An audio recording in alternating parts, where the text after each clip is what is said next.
Everyone says they don't have enough time. And honestly, that makes sense. We live in a world designed to steal it from you. But here's the uncomfortable truth.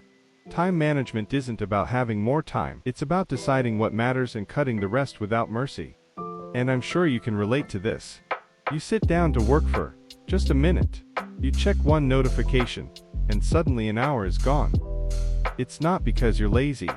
It's because your time is unprotected. Here's the shift that changed everything for me. Stop trying to manage time. Start managing attention.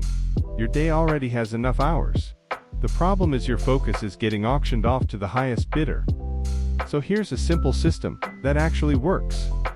Every single task in your life fits into one of three categories. Category 1. Move the needle tasks.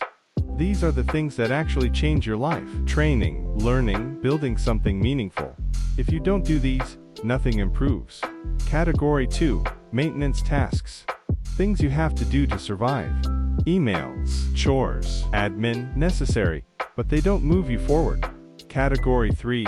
Noise. Endless scrolling, random videos, fussy work that feels productive. This is where most people's time disappears. Now here's the rule. You don't get to touch Category 3 until Category 1 is done. Not tomorrow. Not after I feel motivated. Today. So here's how you apply this starting right now. Each morning, pick one move the needle task. The thing that, if completed, makes the day a win. You do that task first, before messages, before content, before the world gets a chance to pull you away. And while you're doing it, you remove every escape route. Phone out of reach, notifications off, no multitasking. This isn't discipline, this is design. Because the reason time management feels hard is because you're trying to fight your environment instead of shaping it.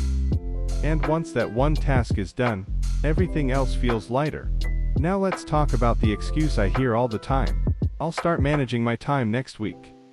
No, you won't, because if you don't control your time, someone else will. You don't need a new app. You don't need a fancy system. You need boundaries. Your future doesn't depend on how busy you are. It depends on what you consistently protect. So stop saying you're busy. Stop pretending you don't have time. You do. And the way you spend the next hour is the way you spend your life. So decide. Pick the one thing. Do it today. I'm out.